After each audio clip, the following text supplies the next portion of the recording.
Good morning, and thank you for joining Boys Town Pediatrics for our virtual Newborn Expo. My name is Valerie, and on behalf of Boys Town Pediatrics, we welcome you to the journey of parenthood. All of our presentations will be available for replay following this morning's event. We encourage you to ask questions and leave comments in the chat box below. We kindly ask that any personal questions, comments, experiences be shared through our personal private inbox, and we will respond to those as soon as possible. All pre-registrants will be entered to win the wonderful prizes that have been donated by our generous vendors. If you have not registered, please do so now by visiting the pinned link at the top of this page. All prize winners will be announced on Friday, July 17th at 1 p.m. So please stop back and see if your name was selected. Our presenters will also be answering any questions that were not answered live during this morning's event. Here is the presentation agenda for this morning.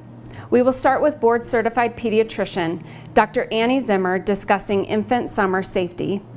The second presentation this morning will be nutrition needs during pregnancy and breastfeeding with Boys Town's registered dietitian, Carrie Nielsen.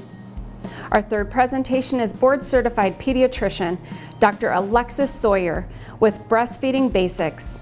And our final presentation is board-certified pediatrician, Dr. Kelly McCarthy, discussing WellCare visits in a pandemic.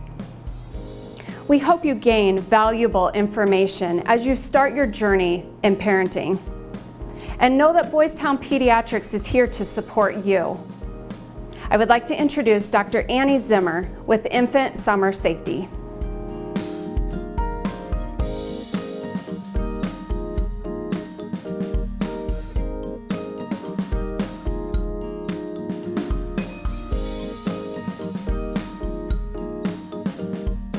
Well, welcome and congratulations. Today we're going to be talking about safe summer parenting. My name's Annie Zimmer. I'm one of the pediatricians at the Boys Town Clinic on 144th and Pacific.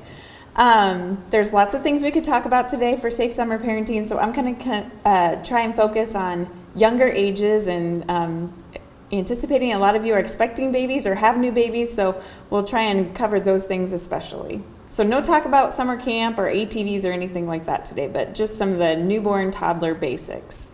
So the things that we do want to talk about today are some sun protection, water safety, bug spray and how to prevent bug bites and stings, and then how to keep your kid hydrated and safe in the heat. We'll talk about maybe some noisy summer activities and how to protect your child from those things, as well as some travel. So first of all, we want to keep the baby out of the sun, especially in the first 6 months. So the American Academy of Pediatrics recommends that you just not use sunscreen in the first 6 months of life and really just try and avoid direct sun exposure. So you can do this by using umbrellas and canopies or kind of like screen tents when you're spending extended periods of time outside. Wide-brimmed baby hats are pretty common and easy to find and are recommended. And actually having your kid in long sleeves and pants is probably a good idea just to avoid direct sun exposure. So some lightweight long sleeves and pants for your newborn would be a good idea. If you cannot avoid sun exposure prior to 6 months, you can use sunscreen, but again, we just don't want you to default that the sunscreen is going to cover them. So if you are using sunscreen, and certainly after 6 months of age, we want you to be using sunscreen. The recommended SPF limit is at least 15. Most of the pediatric-based or targeted sunscreens out there are going to be SPF 50, which is fine. So anything above 15 really should be good. You want broad spectrum, which is going to be just about anything you find in the store, but it's something just to be sure of because we want to cover both UVA and UVB rays. UVB is what causes the burns, but you need UVA protection to prevent skin cancer. Sunburns early in your life are your biggest risk for skin cancer later in your life, so it's really important to protect our kids from extended sun exposure. The sun's intensity is peaked between 10 a.m. and 4 p.m. So I think sometimes those early morning hours surprise people about how much sun their kids actually got during that time, or not early morning, but late morning hours. So I really encourage my patients, if you anticipate that your kid's going to be outside more than 15 minutes during that time, you should just be putting sunscreen on them. And sunscreen, a lot of them are at their peak performance 30 minutes after you put them on. So maybe even being a little bit proactive before you go outside to get it on. And then it should be reapplied every 2 hours, or if your kid's in the water or getting really sweaty or toddler running around, then you should reapply more frequently than every 2 hours. There is, again, most of the pediatric sunscreens out there would be fine. You don't have to get too obsessed about contents. There is one ingredient out there called oxybenzone that people have some concerns about, that it may have some like hormone effects. So that might be something to read an ingredient label on and potentially avoid. Zinc oxide is a common ingredient in sunscreen, and that is extremely effective, but that tends to be on the sunscreens that don't rub in very well, so your kid just looks white or creamy when they wear it. So that's sun. Let's talk about water a little bit. So water needs to be taken very seriously. Small amounts of water in a kid without motor skills to defend themselves from it can be dangerous. So consider 1 to 2 inches of water for your baby or toddler to be dangerous. I always think just always have a hand on the baby no matter what. So even in the bathtub or in the baby pool, it doesn't seem like a big risk, but it potentially is. So always a hand on the baby, or never out of arm's reach for a toddler. If you have a pool, it's worth it to think about how safe your pool is. I think, some cities have ordinances about this. The American Academy of Pediatrics actually has really good suggestions about how to fence your pool, like don't have your fencing attached to your home where your child can get out a sliding glass door and get into the pool. Don't store toys around the pool, because that might entice a toddler to go wandering and play with the toys. And then the fence, like how high should your fence be? They say 4 feet high for the fence, with no more than 4-inch gaps on the fence.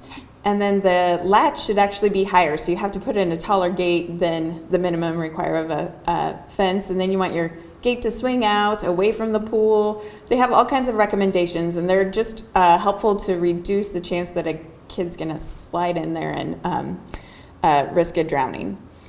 There's a lot out there about swimming lessons, and these tend to be a popular mommy baby or parents and baby event for infants. There's not really research out there supporting that they're protective against drowning in kids less than 1 year of age. And I just saw a headline recently about a mom doing, like, she posted a video and it got all this attention about her 6-month-old prevented a drowning event with it. We don't really feel like that's a consistent thing. Nothing is reliable. If I signed up for an infant swim lesson, I would just consider it a fun experience, shared experience with the child, not really any kind of protection for them. And even 1 to 4 years of age, we're not sure how, statistically, how much safer your kid is with those swim lessons, but they may be beneficial. They may help your kid learn and understand the risks associated with water. And then after 4 years of age, we actually do recommend swimming lessons, but again, they should never be considered a security blanket that your child's safe from drowning. And then it's also worth considering signing up for a CPR class and learning CPR for your children, not just for water safety, but choking safety and other things. So a lot of those are offered through the American Red Cross or through some of the hospital systems around town. So that was some water safety, and what can kind of go with that is bug spray. So we also earlier talked about sunscreen, and I didn't include it on the slides, but there's a lot of products out there that combine sunscreen and bug spray, and we don't really like those because we want you to be using more sunscreen and reapplying, and we don't want repetitive use of those repellents. So having separate products for those is probably preferred. In general, it's good to just reduce your risk or exposure to bugs if possible. I want people to certainly enjoy the outdoors and take their babies and infants outside with them. But things you can do to reduce the risk of bugs would pay attention to what's in your yard. So any kind of bucket or flower pot or baby pool sitting out, we don't want that for drowning risk, but we don't want it for mosquitoes either. So bugs really like, or mosquitoes especially, really like stagnant water. So avoid stagnant water in your yard. Maybe don't use too much scented, smelly perfumes, lotions, or sprays on your kids because they may attract insects. And along with that, bright colored clothing and floral prints may be attracting insects to your child. So keep those things in mind. We don't really get excited about the scented soaps and lotions in babies anyway because their skin can be kind of sensitive and some of those things can trigger rashes anyway. So just something to keep in mind. And then it's always good, especially those of you with toddlers that are out running around, to kind of check your kid head to toe after they've been outside for extended periods of time. So make sure they don't have any ticks. Chiggers are common in they're tiny little mites that you can't see. So when people get chigger bites, they don't actually ever see the chiggers. They just show up.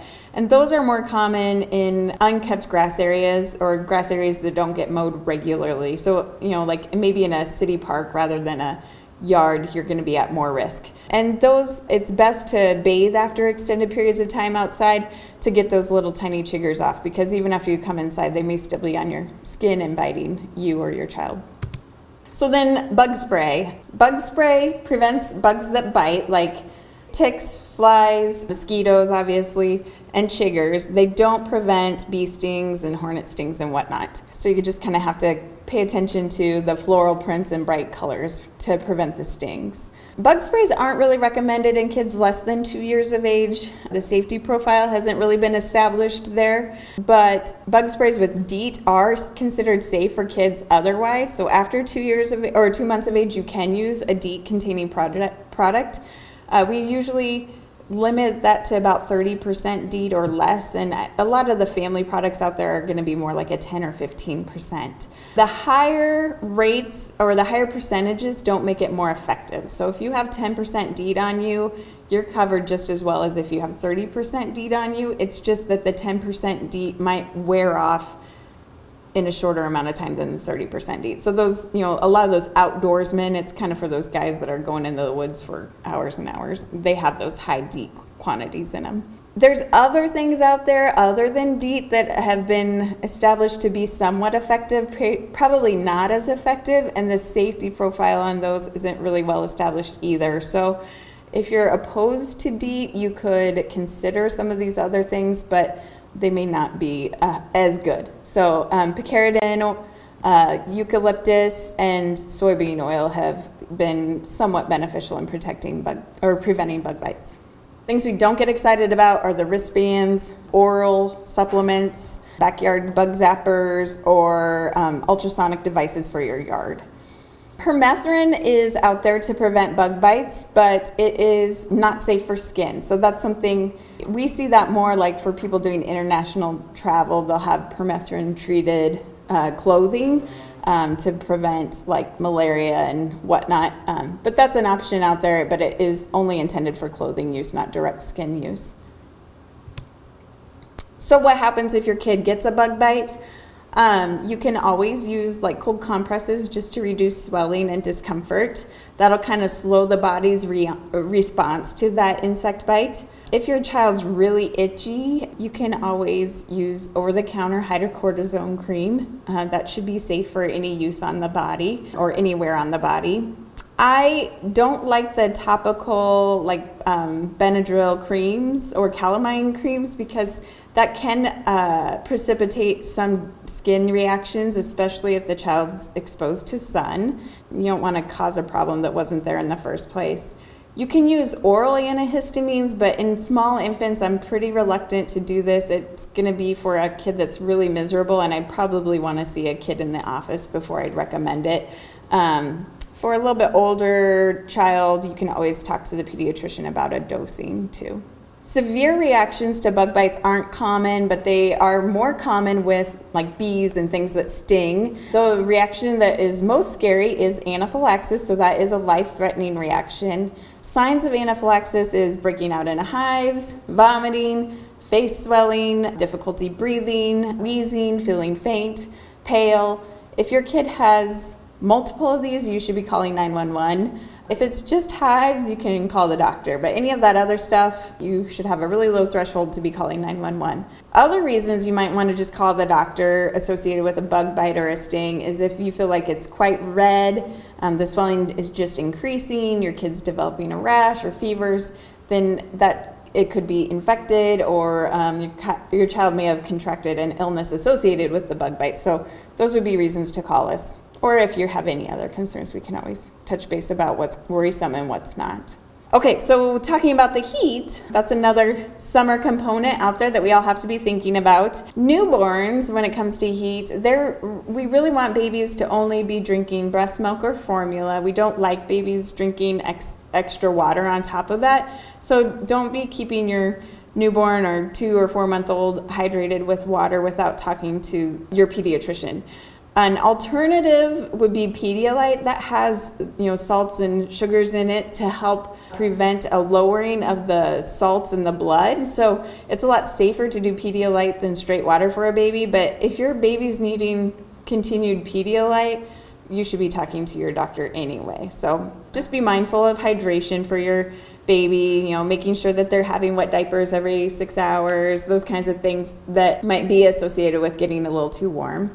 After 6 months of age, babies can really drink water as much as they want to, and I actually encourage parents to have water readily available in those older infant months. But before 6 months of age, I would kind of use it cautiously. To help keep your kid cool, cotton clothing is probably a little bit more preferred than other synthetic fabrics that are out there. It's just more breathable, and that might help prevent heat rash, which is pretty common in infants.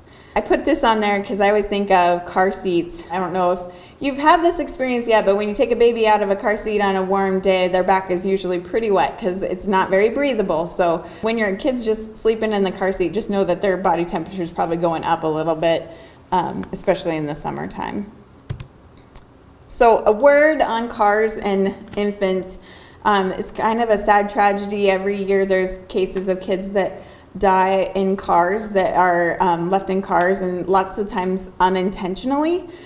Just be aware that the risk is quite serious. The car's temperature goes up pretty drastically in the sun, so within 10 minutes the temperature can be 20 degrees higher than it was when you left, and lots of times we're already getting out of hot cars as it is. And kids, their body temperature rises even faster than us adults, so we can't use ourselves as a gauge of how warm the child may be. Leaving a window open doesn't make it safe. So, I think this happens all the time, that you're out running errands with your infant and you get home and they're asleep in the car. It's so tempting to just not disturb them and check in on them frequently. But we always say, wake them up, take them with you. And then again, the unintentionalness that happens often with this, a lot of times it's a change in schedule where one parent's taking a kid to work or to daycare, and that's not usually their routine or something like that. So I always encourage parents to put the important things like their wallet, purse, cell phone in the back seat with the kids, so that when they get out of the car, they are looking for their routine things as well as their child, especially when you're out of your routine. And it's probably just a good habit all the time. More about car seats. So probably during the summertime, you're going to be taking some trips and traveling more. Probably you're going to be traveling with your kid no matter what, whether it's summertime. So just a reminder about car seat safety. These are kind of cut and paste from the Nebraska laws, and there are a few more laws, but these are the ones that are more pertinent to parents with young children. Basically, all kids have to be in some kind of federally approved car seat until age 8, so plan on that in your budget for the next few years. Before age 2, all children should be rear facing, and the caveat to that would be is if your kid is larger than your car seat manufacturer allows for rear facing. So a lot of them have lower parameters to be rear facing and then higher parameters for forward facing. So if your kid has outgrown the rear facing guidelines of your car seat, then it's okay to flip them forward prior to age 2. But most kids and most manufacturers are thinking of that 2-year mark in mind, and so most kids can stay rear facing until their 2nd birthday. But the back seat is best. So if you don't have an option of a back seat, like you have a pickup truck or the back seat is occupied by other children, then a front seat is an option, but it's probably preferred for the older children. And then on the topic of travel, just a word about flying. The FAA lets you fly with children less than age 2 without buying a ticket, which is a enticing thing to consider a trip before a second birthday. Just know that the AAP, the American Academy of Pediatrics, their official recommendation is it's best for the child to be in a car seat in the airplane if they're less than 40 pounds. And a lot of parents find that that extra room of the extra seat is to their benefit being on a cramped airplane. With an infant for flying, I get this question a lot. When is it too soon to fly? What do we need to do to prepare for flying? COVID kind of changes our rules about this, or there aren't really rules. It's a judgment call. Really young infants may be more susceptible to serious infections, including COVID. So I might not be excited about a flight with a 1-month-old versus a 6-month-old. Regardless, if you are flying, you don't need to pre-medicate your child to get through the flight. You know, most of the time they will do just fine. So maybe anticipate the worst, but don't expect it. So things to pack: a pacifier, food, diapers, maybe some interesting new toys, or even some new snacks for your kids that are old enough to snack. My first experience traveling with my own child, we gave him Fruit Loops, which he had never had before, and he was enthralled with Fruit Loops the entire flight. So kind of having some tricks in your sleeve is a good idea. And then during landing and takeoff, those are the times where the ear pressure is changing. So having a pacifier or nursing the baby or a bottle during landing and takeoff can kind of prevent any ear discomfort that may trigger a rougher flight for you guys. Other kind of travel in that mind or summer activities is bikes. Bikes, you may not be thinking about this with your newborn, but if you're an avid bicyclist, this might be something that is interesting to you, or the idea of taking your kid along. Prior to 1 year of age, we just don't feel like it's probably safe or that there's a safe way to do it. The child's motor skills really can't protect them should there be a crash of some sort. So I would avoid biking with infants less than 1 year of age. After 1 year of age, if you want to take your kids on a bike ride, a trailer would much be preferred than the rear-mounted seat on the back of the bike. And then if your child is on a bike ride, they should wear a helmet even though they're not pushing the pedals. So, or if they're on in the trailer, the child trailer, they should also be wearing a helmet. And the way to know that you have a good helmet for your kid is if they have this CPSC seal on them. So there are like play helmets out there that'll circulate and you'll come across, and just making sure that you have a real helmet that's designed to protect the child's head. You look for that CPSC. And then, especially if you're an avid bicyclist, you may have to tone it down a little bit with your kids. So don't take on busy streets. Maybe consider the park or trails that are less popular to avoid crashes, and don't travel at maybe your regular speed. Slower speeds would definitely be safer should there be a crash.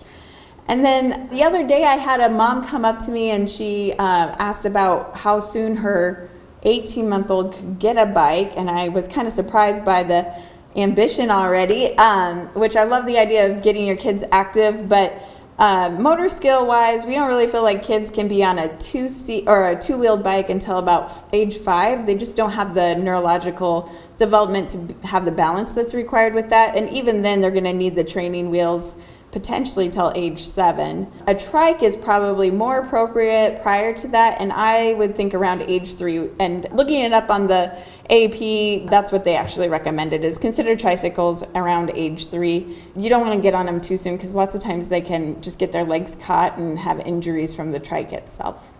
Lots of summer activities involve some noise, so maybe you're a car racing kind of person, or some events at the county fair that you would like to go to. Lots of these things may not be available to us this summer, but there's things to think of.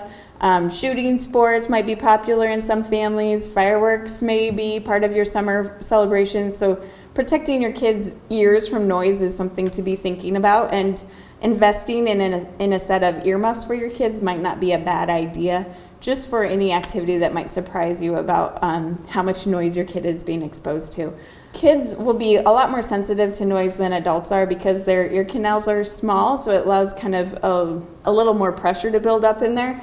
So louder noises will feel louder for kids. The research shows that 80 decibels is considered the threshold of when you start getting into damage range, which a garbage disposal or a food blender may be in that range. And short little bursts of this, not a concern. So you don't have to go put earmuffs on your kid to run the garbage disposal. But if your garbage disposal were to be running all day long or something that loud, it may be worthwhile to have some protection, because bigger decibels is concerning, but also longer or prolonged exposure is the bigger risk to hearing loss. There's earplugs out there that we probably wouldn't get too excited about just because it could be a choking hazard for a toddler or infant. And then noise canceling headphones are getting to be popular, and that would be okay as well.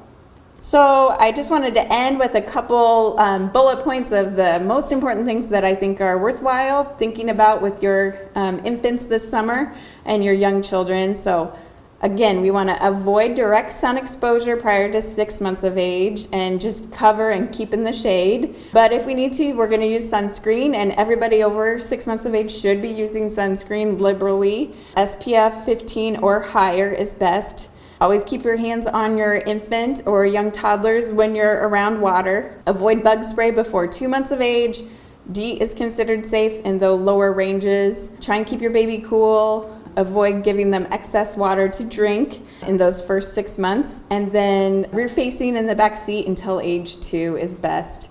And last, get some earmuffs maybe for your noisy activities that you're going to be doing with your kids. If you are interested in sending questions, go ahead and send them in on chat, and we'll try and get some responses to you in the near future. We hope you found Dr. Zimmer's presentation helpful as you spend time with your little one outside this summer.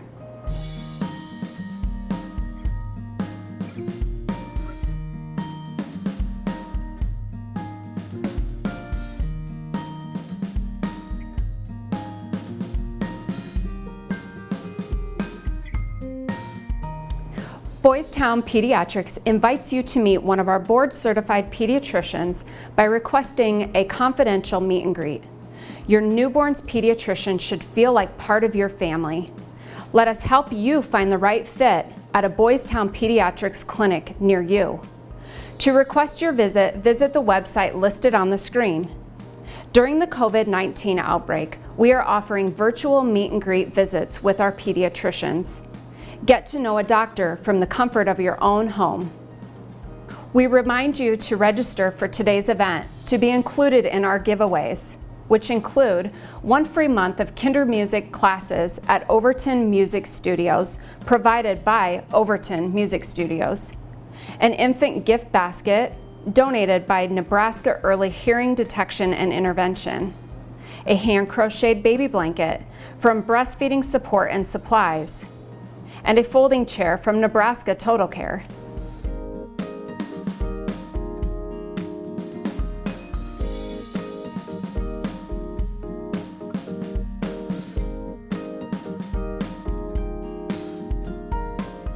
Our second presentation this morning is Boys Town Pediatrics registered dietitian Carrie Nielsen with nutrition needs for pregnant and breastfeeding mothers.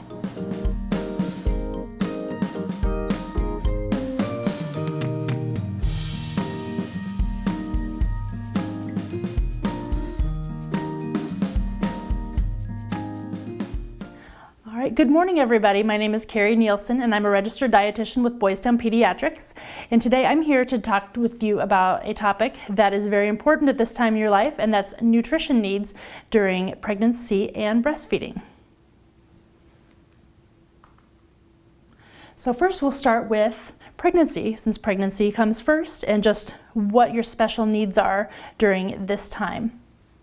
So the question that people always wonder is, I must be eating for 2, but that's actually a really good question to ask. So do you need to double every single thing that you're eating and drinking? Well, not exactly.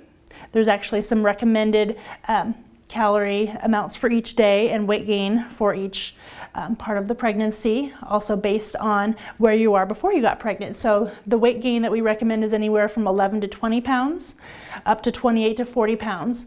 Generally 3.5 pounds during that first trimester is what we recommend. So that doesn't equate to doubling everything that you eat. and then 1 week or 1 pound per week thereafter throughout the remainder of the pregnancy. So this chart right here just kind of shows what we call a trajectory of what we would expect for weight gain. So you can see in each of the categories for normal weight women, underweight women, and overweight women, it's very slow in the beginning, and then the curve is quite steep after that, accounting for that 1 extra pound per week of weight gain during the remainder. So where does this weight gain actually come from? Like where do those pounds go? This just shows an average of what a 30-pound weight gain would be during pregnancy. So it's everything from a couple pound extra increase in breast size, 4 pounds increase in your fluid volume, 1.5 pounds for the placenta, 4 pounds for the increase in blood supply to the placenta, 2 pounds for amniotic fluid, an average 7.5 pounds for the infant size at birth, 2 pounds for the increase in size of the uterus as well as the muscles supporting that, and then 7 pounds average for the mother's necessary fat stores, which will come in handy after baby's born. So that's just kind of what the average of what 30 pounds would look like, and that's going to vary a little bit person to person depending on your own individual gains and your family history in that regards is, but that's kind of where those pounds come from. It's not just the baby, it's all the other supporting tissues and so forth. So nutrition during pregnancy. The things that you can control during your pregnancy are the things that you fuel your body with. So the things that I like to discuss here include you want to strive for good nutrition and health prior to pregnancy. If you're at an age or something that you're planning on, you want to try to have good nutrition before and make sure that the prenatal care is in place during pregnancy. You want to gain a healthy amount of weight that we just discussed back there, not too much and not too little. You want to make sure that you eat a balanced diet safely prepared. And that's because women during pregnancy actually have a higher chance of developing a foodborne illness compared to any other population. They just simply do. And also physical activity. So we'll talk more about the balanced diet and the physical activity here in just a moment. You also want to make sure that you're taking a prenatal vitamin and mineral supplement as prescribed, and that's pretty standard across the board, even if you do have a well-balanced diet, just to kind of cover those bases during pregnancy.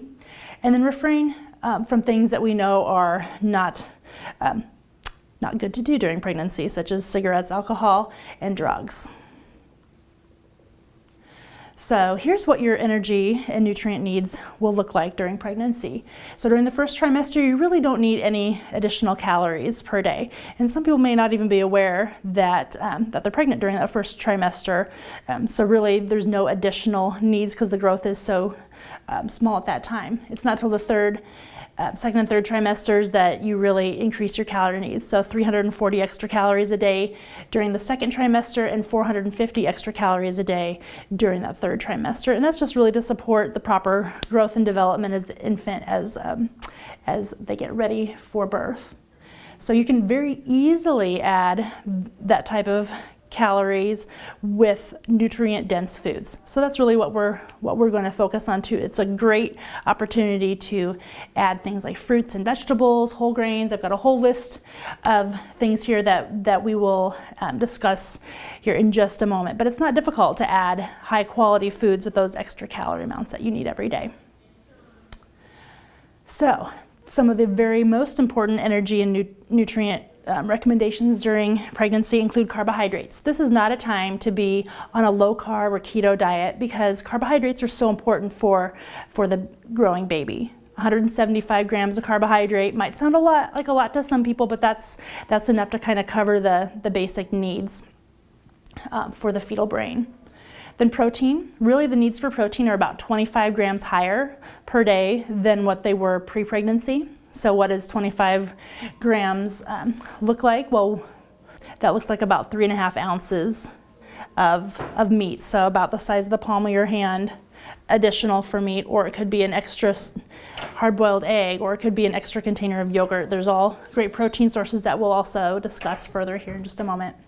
High protein supplements are generally discouraged because they may have some other additives to them that have not shown positive results during pregnancy. It's best to get your protein through real food sources rather than high protein supplements right now. Then there's essential fatty acids. So those are fatty acids like omega-3 and omega-6 fatty acids, and they really help assist in the development of the fetal brain. So that's why we want to include those at this time as well. And then some other additional nutrient needs we have here. You may have heard of folate. That's a really big one. We find that in our prenatal vitamins, and a lot of our foods are fortified with folate, but the needs are higher during pregnancy because that plays such a huge role in the development of the neural system for babies. Vitamin B12, that also works with the folate enzyme. This is something that if you choose a vegan lifestyle, that you would need to supplement with B12 because it's only found in animal-based products. Iron, your needs during pregnancy are about 50% higher, up to 27 milligrams a day during pregnancy, and that just helps with the extra increased blood volume, both in mom and baby, to have the extra iron. Zinc, that's required for DNA and RNA synthesis. Vitamin D doesn't necessarily increase during pregnancy, but it does play a vital role in calcium absorption for the growing bones. And then calcium, those needs also don't increase during pregnancy, but it's important to make sure that you are getting the right amount, the 1,000 milligrams a day, just to help the calcification of the bones for the infant. Now I have a chart here that just kind of summarizes a lot of what we just talked about. You can see the green on there is the 100% daily value for non-pregnant women of childbearing age. The yellow is the needs during pregnancy. So some of those are a little higher than they are. Some are significantly higher, like the folate significantly higher, as is the iron. During lactation, some of those are higher, some are lower. It just kind of depends on where you're at with your nutrition and what you're eating and how that all falls into place. So some things are higher during pregnancy, some are higher during lactation. So how do you get these nutrients? Well, I've talked about nutrients. We don't just eat nutrients. We don't just go and, oh, I'm going to eat some folic acid. Oh, I'm going to go eat some vitamin D. You actually eat food. So that's really what I want to focus on here is how do you get these nutrients in your diet from a practical standpoint? It's good to take the supplement. That's absolutely required and recommended, but we also need to make sure that the foods we're eating are rich in these nutrients as well. So I want you to think, what's on your plate? This is the basic guideline for what we use to educate people of all ages and stages of life. Is a real simple message of the choose my plate. So does your own plate look like the my plate? And that means you have fruits and vegetables, grains, protein, and then don't forget the dairy off to the side. That's the very simple message of what you need to think about your own plate looking like. So we're going to go through each of the different groups here on this plate to give you ideas of how you can meet your nutrition needs and have your plate strike a healthy balance. So the first one is dairy. Basically the healthiest components of dairy that we want to focus on during pregnancy are calcium and potassium. 3 to 4 servings a day is what's recommended. They're also great sources of protein and other essential nutrients, so dairy needs to be a part of your diet right now. What a serving would look like would be a small container of fat-free or low-fat yogurt, a cup of fat-free skim milk or low-fat 1% milk, or even a calcium-fortified soy milk, because I recognize that there are people out there that don't tolerate regular cow's milk, but soy milk is the closest in nutritional value to cow's milk compared to any of the other milk alternatives such as almond milk, rice milk. Any of those just don't have the protein in them and sometimes not even the calcium added to them. And then reduced fat cheeses, so if you like a cheese stick for a snack, or a thick slice of cheese, or a serving of cheese, if you cut it off of a block, is about the size of your thumb. So that would be a good serving size to include as well. So 3 to 4 servings of dairy every day for some of those key nutrients. Then the next section on the plate is the grain section. So you see that up in the upper right hand. Grains are great because they contain fiber, they contain all the B vitamins. So when you hear thiamine and riboflavin, folate, those are all considered to be B vitamins. And then those grains also contain some essential minerals such as the iron, manganese, and selenium. During pregnancy, 8 ounces a day is what's recommended to help meet your needs for nutrition. So 1 ounce equivalent of a grain would look like a slice of bread or a half cup of pasta or rice, or a small tortilla, or a dinner roll. Those are all examples of what a 1 ounce portion would look like every day. And so we also want to make sure that you're choosing more foods that have the whole grains as their first ingredient. So there's some symbols down there that can denote on a product if they do contain whole grains. So you might find those on certain packages of crackers or breads or cereals if they contain enough of the whole grains. So those are the ones that you'll want to choose first during pregnancy, and that's because they contain more of those ingredients listed above from the fiber, vitamins, and minerals. So you can't go wrong with whole grains. So we say make at least half your grains whole grains. So of the 8 ounces a day, at least 4 of those should be made from whole grain. And another one that I love that's not up there is popcorn. So snacking can be a really great option to meet your nutritional needs during this time, and popcorn's a whole grain. So that can be a really good snack. Pair that with a string cheese or an apple, and you've got a really balanced, well-rounded snack to give yourself that extra nutrition. The next group down there is the protein group. So 6 to 8 ounces a day is what's recommended. So if you want to think about what that looks like, the palm of your hand is about 4 ounces. So 2 of those a day would be what you'd have for meat, but it's not just about meat. We've got some other alternative protein sources there. Eggs are one of the best ways to get a high quality protein. 1 egg is equal to 1 ounce of meat. So that could be something that you include whether you make scrambled eggs for breakfast or you have a hard-boiled egg for lunch or a snack. Those are great ways to get that type of protein. 1/4 of a cup of nuts or 2 tablespoons of peanut butter is equal to 1 ounce of protein. So 1/4 of a cup of nuts is just a small handful. It's really easy to overdo and eat a larger serving of nuts, and they do have a lot of positive qualities, but they're pretty dense in calories as well. Peanut butter, 2 tablespoons is about the size of 2 of your thumbs put together. So keeping your portion size in check will help kind of keep your calories within the level you want them to be. And then just 1 ounce of cooked meat is equal to 1 ounce of protein. So 1 ounce is similar to the size of your thumb. But we also don't want to forget other good protein sources like beans. Beans are a great way to get some extra iron, potassium, and fiber into your diet because they're a plant-based source of protein. So I like to find ways to add canned beans to almost anything that I make at home. If I'm making taco meat, I'll use a pound of ground meat and I'll add a can of black beans. And that's a great way to add in some of that plant-based protein. Meats also provide a certain type of iron called heme iron, and that's the type of iron that's more readily absorbed. And since your iron needs are 50% higher during pregnancy, it's good to make sure that your diet contains some of the rich heme iron. Plus those nuts and seeds have vitamin E, so that's another essential vitamin. And then we don't want to forget about seafood. Now here in this part of the country, it's not the most popular choice overall. You know, what's recommended is 2 servings of seafood a week. In Nebraska, we average about 2 servings a month for most people. So, you know, whenever you have the chance, you can try to include a nice salmon fillet or a few pieces of shrimp, and that will offer you some additional variety, because really variety is key. And I could say that about every single category here with the My Plate, because there's not one food or food group that's going to provide all the nutrients that you need. So variety is extremely important for meeting all those needs.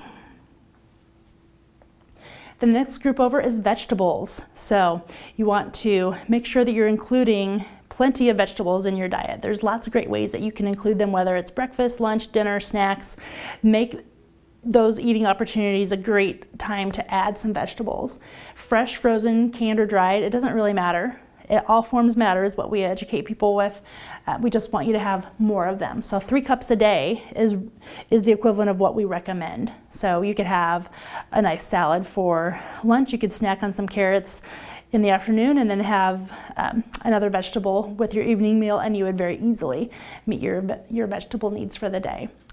So not only are they a good source of fiber, but they also have vitamin A, there's vitamin C, there's potassium. All the key nutrients are found in vegetables. You know, sodium may be a thing to think about during pregnancy, because some people have a tendency to retain a little extra water, and sodium helps people retain more water. So choosing lower sodium, if you like canned vegetables, there's low sodium varieties of everything from green beans and corn to tomato products and spaghetti sauce. So you can't go wrong with vegetables. 90% of people don't get enough, so make sure that you're moving into the 10% that do. Then the last group on the plate is the fruit group. For a lot of people, this is their favorite between fruits and vegetables. And again, all forms matter, whether it's frozen, fresh, canned, or dried. All forms matter. 2 cups a day is what we recommend. So between fruits and vegetables, so if you're more of a fruit person than a vegetable person, we want people to have about 5 cups of fruits and vegetables combined per day. So if you fall somewhere in between there, that's what we absolutely recommend between the 2 categories. So potassium is a really key nutrient, vitamins A and C, fiber. You really can't go wrong with choosing fruit. So what happens when eating more is a challenge? Because that's something that I recognize can be a problem for some people. You know, with those increased needs that we mentioned during pregnancy, whether it's 340 or 450 extra calories, depending on where you're at in your pregnancy, you need to make sure that you're making smart choices to get those extra calories. You also want to make sure that you have a variety of vibrant colors in your fruits and veggies, because all those different colors are associated with key nutrients, vitamins and minerals and so forth. And so again, there's not one single fruit or vegetable that will meet all those needs. Variety is absolutely key. Then eat frequently. You know, some people find that they feel full a lot sooner than they did before. And so if you're a person that normally eats 3 meals a day, maybe eating, 3 smaller meals and then 3 snacks can kind of help supplement your diet without you feeling extra full. And then those snacking opportunities are great chances for you to choose nutrient-rich foods. So you can pair an apple with peanut butter, or you can have hummus with some veggie sticks. There's all kinds of great ways that you can include nutrient-rich foods and also still eat frequently and stay within your calorie goals. Now there's some other things that happen during pregnancy. Some maternal discomforts that we recognize can include nausea, so it's just some basic tips on that. Try to arise slowly when you wake up if you experience nausea. Try dry toast or crackers as a way to kind of settle the stomach. Chewing gum or sucking on hard candies can also help with that. The small frequent meals is another good tip so that you're not eating too much at one time. Avoiding foods with offensive odors or things that just, they used to always sound good or smell good to you and all of a sudden they don't. That's okay, that's normal. Just make sure that you avoid those to avoid the nausea. You could drink some carbonated beverages instead of things that are more citrusy or carbonated to assist with the nausea. Constipation is another problem that can happen during pregnancy. So therefore, eating those foods that are high in fiber, which we've talked about already, the fruits, vegetables, whole grains, that can help alleviate symptoms of constipation. Exercising regularly, just to kind of keep things moving, is also important. Keeping up on your hydration. So at least 8 glasses of fluids a day can help with the hydration. Make sure that if you gotta go, you gotta go. You're pregnant, it's okay. If your physician gives you okay for laxatives, if it's a big problem, then that would be the time to use those as well. Now, heartburn is another problem that can happen pretty frequently throughout pregnancy. With this, you just want to make sure that you're relaxing, eating slowly. Don't be in a rush. Make sure that you're chewing your food thoroughly so that it doesn't come back to surprise you. Again, those small frequent meals, we've heard that a few additional times here, can assist. For some people, drinking liquid between their meals instead of with their meals can help with the heartburn, because your stomach, it's really, if you look at the size of your fist, that's about the size that your stomach is. So you want to make sure that you're not overextending by adding a lot of fluids. You can drink between meals rather than with meals. Spicy or greasy foods sometimes don't settle well with heartburn. Make sure that you sit up while eating rather than reclining yourself back. Elevate your head while sleeping can also be a helpful tip. Waiting a few hours after you're done eating before lying down so that gravity can kind of do its job. And then also waiting a couple hours after eating a meal before you would exercise, kind of for those same reasons. So let's talk a little bit about exercise during pregnancy, because for a lot of people this is kind of a missing part to what we need to do to take care of ourselves. But really, exercise can be an important part of your daily routine. Make it a commitment to yourself to get out and move your body. Lots of great benefits. It helps improve your circulation, because that can be affected during pregnancy. It may help prevent varicose veins and help prevent excessive weight gain, so that's a positive. It can give you more energy, because during pregnancy, people tend to be more tired, understandably so, but exercise can help with that. It can help give you a better night's rest, so people sleep better after they've exercised. It can improve your posture by keeping your muscles strengthened and decreasing back pain as well, because that's common with pregnancy. So I would definitely talk to your doctor to just help determine what activity is the most appropriate for you based on your activity level before pregnancy, your age, and so forth, just to make sure that you're doing the right type of activity for you. Then here's just some do's and don'ts of activity. So you want to make sure that you begin to exercise gradually if you haven't been exercising regularly. Also, you want to try to do it most, if not all days of the week. Do something to move your body. You can warm up with 5 or 10 minutes of something light, and then 30 or more minutes of something more moderate. So if you like to go for a walk, you could do just some simple stretching and maybe walk up and down your steps at home a few times to warm up before you go out and do a 30-minute walk around your neighborhood. And then cooling down with some extra stretching can be helpful too. And then just making sure that you're drinking enough water before, after, and during exercise. And make sure that you're resting adequately as well. And then the don'ts, because some of us need to have some guidelines on what not to do to overexert ourselves. You want to make sure that you don't exercise vigorously after long periods of inactivity.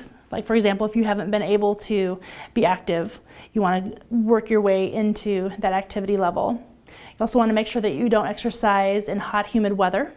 And summertime around Nebraska, that can be difficult. So if you can get out a little earlier in the morning or go out later in the evening, if you like to be outside to do your exercise, that's the best times for that. Don't exercise if you don't feel well. Don't exercise while lying on your back after the first trimester. Don't exercise if you have any pain, discomfort, or fatigue. You just really need to step back and listen to your body when it comes to what you should do for exercise. And then just make sure that you're not participating in activities that can harm that area of your body. All right, so if anyone has questions, you can certainly send those in to Facebook Live, and we'll do our very best to get those answered for you. So I'm now going to move on to nutrition during breastfeeding, because now that you've worked so hard for all these months to have a healthy, happy baby, and now it's time to feed our babies. So let's talk about nutrition for ourselves during breastfeeding. So there are some highlighted nutritional needs. You know, you have a higher need, as that chart early on showed, for certain key nutrients, more so during breastfeeding than even during pregnancy. Here's what the extra calories look like for an adequate supply of milk. So to support your growing baby, you need about 330 extra calories a day for the first 6 months. And then that goes up to about 400 calories a day after 6 months, because as baby gets bigger, their needs increase, and so your needs need to increase as well. So some of the highlighted needs include calcium. So both you and your baby need calcium for strong bones and teeth, so you need to make sure that that's still a key part of your diet. Vitamin D, that helps your body absorb that calcium. So you may need supplementation if you're not able to get enough of the sunshine vitamin. Certain times of the year, you can go outside and your body produces vitamin D. Certain times of the year, at least in this part of the country, we don't have that opportunity. So supplementation may be necessary for vitamin D. And then protein, you need to make sure that you're meeting your own energy needs and preserving your muscle mass during this time. Doesn't mean you need a real high protein diet, but it's going to be similar to what it was during pregnancy. Some other needs include DHA. You may have heard of DHA. That's an essential fatty acid that is good for the development of the nervous system. Breast milk contains DHA, but levels in breast milk are more if you get DHA in your diet. So DHA may be something, or omega-3s in general, to work on supplementing during this time. Also, it can help play a role in preventing postpartum depression. So there's benefits for mom as well as baby with DHA. Zinc, you need 50% more zinc. Helps your immune system as well as your baby's. So for a lot of people, continue to take the prenatal vitamin throughout breastfeeding is really what helps meet needs like zinc. Then vitamin B12, that helps your body release the energy and helps the nervous system develop. So including A supplement for vitamin D may be important, again, especially if you follow a vegan lifestyle. Then choline, this is a nutrient that we're hearing more and more about recently that helps with brain development and cognition. And actually one of the best sources of choline in our diets are eggs. So it's okay to continue including eggs in your diet during breastfeeding as well. And then continue to follow the MyPlate. So really the recommendations aren't a lot different during breastfeeding as they were during pregnancy. You want to make sure that you're filling in all the sections of the plate at each of your meals and getting at least 2 sections for snacks during the day. Now hydration, this is something that's also very important during breastfeeding because your fluid needs increase so that you can produce the breast milk for your baby. Just some suggestions to make sure you're getting enough is to make sure that you drink a glass of water or another lower calorie beverage. Every time you breastfeed, sit down with a glass of water so that you have that next to you to drink.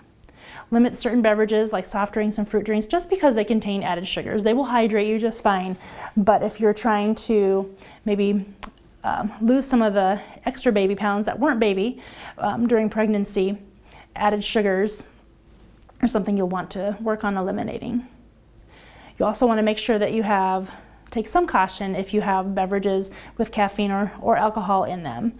You can have a moderate amount, so that means 2 to 3 cups a day, because some people, especially if you're returning to work and life and all of that, that you may want to have 2 to 3 cups of coffee a day, and that should not affect baby. And so what does that mean? That means about 150 to 200 milligrams of caffeine a day tops. And if you notice baby's jittery because of that, then you may want to cut that back a little more. So for those of you wondering if you can get back to drinking an alcoholic drink once in a while, it can be a perfectly safe thing to do on a special occasion. Not something you'll want to do on an everyday basis if you're breastfeeding. Some moms find it good if they can express the breast milk first, that they feed their baby later before they enjoy an alcoholic beverage. But you want to make sure that you want to wait at least 4 hours after having a drink before you go ahead and continue with the breastfeeding. And then weight loss during breastfeeding, this is something extremely important because we remember on that very first chart where we saw where all the pounds come from. You're not going to give birth to a 30-pound baby. So there's some extra pounds that you may be interested in shedding once baby's born. But breastfeeding is actually a really great way to do that. It's great for moms and their babies. It can also help protect your baby against being sick, so it does help their immune system a lot, helping you lose the weight because you're using those extra calories to feed your infant. I mean, it should be actually quite gradual for the first 6 months after childbirth, and you can wait until after weaning your baby to really start a true weight loss diet. Like if you want to restart a keto diet or you want to restart a low carb diet or something else, you want to wait until after you've weaned baby from breastfeeding, just to make sure that you're giving them the adequate nutrients that they need. Women who breastfeed exclusively for more than 3 months tend to lose more weight than those who do not. So it's very popular now for women to at least start breastfeeding. Maybe they do it for a month or 2 or 3. Any amount of time that you do it is great. Just know that the longer you do it, the greater your own calorie needs will be and the greater your weight loss may be as well. Now, what about supplements? Now, we've kind of mentioned the prenatal vitamin. Some breastfeeding women may need that vitamin and mineral supplement. And as far as that goes, you may just continue doing the same prenatal. And usually your doctor will have a recommendation as far as that goes. So you want to definitely make sure that you're talking to your doctor about supplements before you take one while you're breastfeeding. And not just a vitamin and mineral supplement. It could be any supplement. If you look in the supplement aisle of any store, you see hundreds of different items. Before you take anything like that, just run that past your doctor to make sure that it's compatible with breastfeeding. There's other medical conditions and allergies, and honestly, we could have a whole talk on this by itself, but if you yourself experience things like diabetes, celiac disease, renal disease, any of those things, you'll have some special needs that just need to be altered a little bit, and that's where a dietitian like myself can come in and really be of help to assist you in choosing the right foods. Some people have other specific needs because of a food allergy. If that's an issue, then we can certainly, a dietitian can help you determine some substitutions that would provide those nutrients. If you're breastfeeding and your baby has a medical condition or a food allergy, you want to visit your doctor and follow their advice as far as about the choices that you can make as a breastfeeding mom to meet their needs as well as not irritate their allergy. And then, this is one of our favorite things to do, and if we were in person, I might have a batch of these baked up that you could try, but everybody loves cookies, right? I like cookies, I like chocolate. That's pretty normal for people. This recipe here is lactation dark chocolate oatmeal cookies, and it's a great recipe that you can have during pregnancy as well as during lactation. But there's all kinds of key nutrients in there, everything from whole wheat flour and peanut butter and chia seed and dark chocolate, of course. So this recipe is available here as part of this presentation. All right, so if anyone has questions, my contact information is here. We generally work with the pediatricians here at Boys Town. If anyone else has questions after this presentation, feel free to include those, and I will do my very best to get those answered. All right, thank you everybody, and hope you've learned a lot of great things today that you can take with you into the future. Good luck with baby. Thanks. What great information from Carrie Nielsen, as nutrition is so important for your growing baby. If you have questions for Carrie, feel free to enter those in the chat box below, and she will answer those as soon as possible.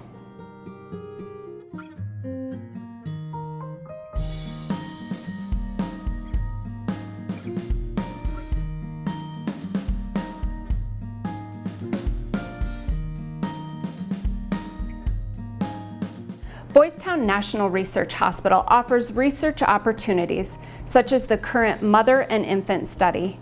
The Mother and Infant Study is a large study available to pregnant women and new mothers. If you are pregnant or have a child 4 years old or younger, we would like to hear more about your experiences. The initial study involves a phone interview, approximately 30 minutes long, and eligible participants are compensated $15 for their time. The goal is to learn more about infant development, particularly how the brain develops. Following the interview, you may be invited to participate in other aspects of the study with additional compensation.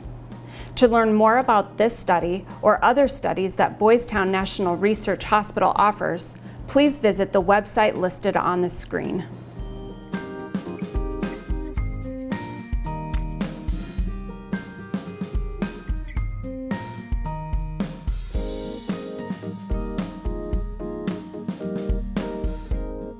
We invite you to register for today's event if you have not done so already by clicking on the pinned link at the top of this page. More giveaways that we have donated include Fit for Mom gift certificate from Fit for Mom Omaha South, an educational gift pack from Boys Town Common Sense Parenting and Nebraska Regional Poison Control, a pampering gift set from Lori Behrens with Mary Kay, and an infant learning toy from Lakeshore Learning. Our third presentation for the Boys Town Pediatrics Virtual Newborn Expo is Dr. Alexis Sawyer with Breastfeeding Basics.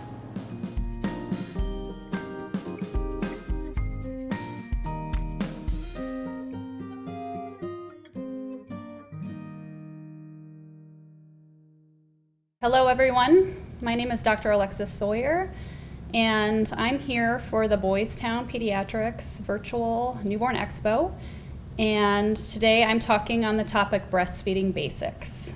So hopefully my talk today will help answer any initial questions you have about breastfeeding your newborn.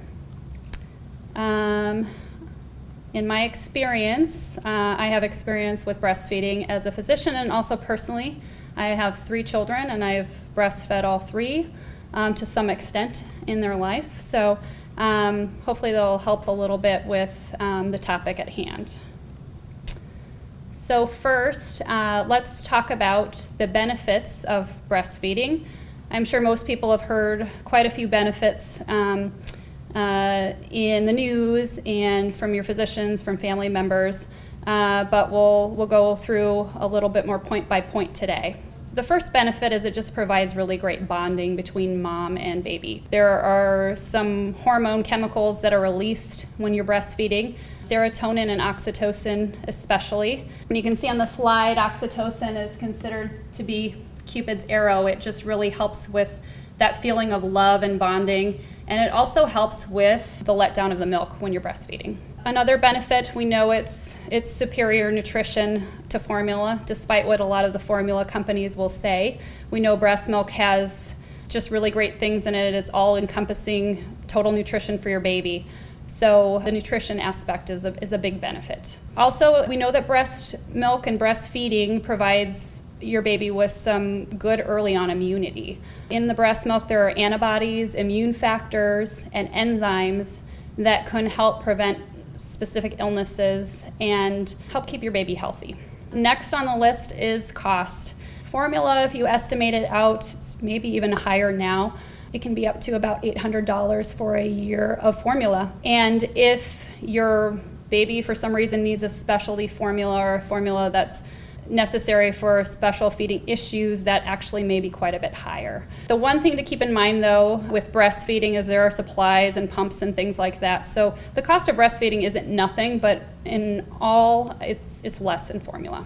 I think the other thing that's overlooked a lot is that just breastfeeding can be very convenient. Because milk is on demand, you don't have to fix a bottle, you don't have to mix the formula, you don't have to make sure the water is the right temperature. So that can be a big benefit as well. And then last but not least, we think that breastfeeding provides an additional benefit on the mom's breast health. We think it helps possibly reduce the risk of breast cancer slightly, and it also makes it less likely that mom is going to have initial mastitis or infection right after delivery. So moving on, the other side of the page after benefits is the challenges of breastfeeding, and the challenges are definitely there. The first challenge is that some moms can have some significant breast pain or infection due to breastfeeding, such as nipple cracking, the initial pain of just getting your breasts used to breastfeeding, and then also mastitis, which is infection of the breast. Other challenges that mothers can experience are just frustrations with latch, the baby latching onto the breast. The initial latch, if you're not getting it right or the positioning isn't right, it can be painful. And once again, that can be very frustrating to a mom who's just delivered a baby, has lots of hormones, and if you're in the hospital setting, there's a lot going on, so that can just be an initial challenge. Medically, the other challenge can be if your baby's yellow after birth or they have what we call newborn jaundice. While we're waiting for the milk supply to come in, which is normal with breastfeeding, if the baby's yellow appearance or jaundice is too high, we may need to supplement with formula or donated breast milk. Next up, I think it's important when women are breastfeeding to have a good amount of support from family, from friends, from their physicians, from the community. As if you have a lack of support, it can be isolating to be breastfeeding and trying to work on it just on your own. So that can be a challenge for a new mom. And then last but not least, not to be overlooked, a lot of women need to go back to work after they have a baby. And the transition to work can be a challenge for a new mom. You can see a drop in supply. You can see baby refusing a bottle if they've always been breastfeeding. So that's something that can be a challenge and that your physician or other supporting team member in your family or your friends can help you with. So moving on, what should be our goals for breastfeeding? The American Academy of Pediatrics, or the AAP, they recommend breastfeeding as the sole nutrition for a baby up until about 6 months of age. At that point, starting to add some solids is fine per their recommendations. And their recommendation is that you breastfeed as long as it's beneficial to baby and mother. We also need to keep in mind that it has to be what's right for the mother and the baby. There's lots of different circumstances that make it so that breastfeeding isn't perhaps the right choice. And we need to be supportive and make sure that baby is getting proper nutrition. And then the last line on this, which I think needs to be highlighted over and over again, is that fed is best. So if for some reason something's getting in the way of breastfeeding or baby's not growing well breastfeeding, then we need to make sure that we're feeding the baby.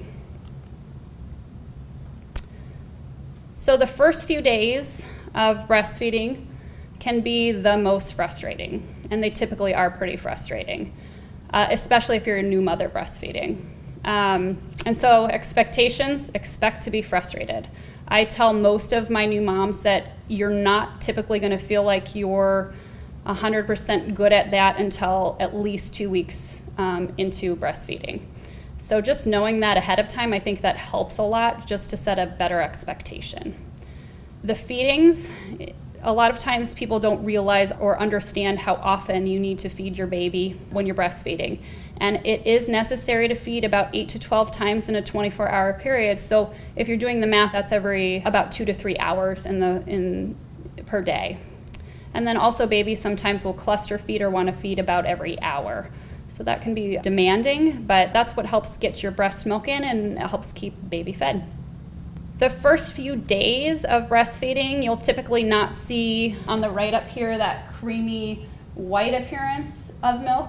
You'll typically see more of a golden, kind of shiny appearance coming out of the breast, and that's called colostrum. So that's what comes out initially. And that we call liquid gold, because as you're not producing a lot of milk the first few days, this liquid gold helps maintain adequate nutrition for that baby because it's very, very high in calories. So the first few days, milk is usually not fully in. And that's another important thing for moms to keep in mind, that you will feel like you're waiting for at least 3 to 4 days for your milk to fully come in, and that's pretty typical. So we're dealing with that colostrum, that liquid gold, really high calorie, low volume or low amount of liquid the first few days, and then your milk comes in. And that's going to be more of the white milk. And then that's when more volume and baby is a lot more full at that point. Expectations with the first few days and up to a week is that babies usually will lose weight. And that doesn't usually concern us as a physician or a pediatrician, because we expect babies to lose up to about 10% of their birth weight after they're born. And that's just a natural process. It's what happens with most babies. And your doctor or your pediatrician will let you know if that weight loss becomes too much or is concerning. So when your milk does come in at day 3 or day 4, oftentimes mothers feel like they're all of a sudden very full and uncomfortable, and that's called engorgement. Ways that can help that to be relieved and to make you feel better at that point is to feed the baby, and then also to work on softening up the breast in a warm shower with a heat pad, and gentle pumping can also help relieve some of that discomfort. And then once again at 2 weeks, most moms start to become more comfortable with the process of breastfeeding and feeling like it gets to be more routine and more clockwork. I get a question a lot, is a pacifier okay after birth, or when should I initiate a pacifier if I do want to start that with my baby? And most studies have shown that pacifiers are likely okay, and that they're not going to interrupt normal breastfeeding patterns. They're not going to make it so the baby doesn't want to breastfeed, and they can be helpful with mothers, especially if they have some early on nipple pain or cracked nipples, things like that, just to provide them a little bit of time and relief away from the nipple.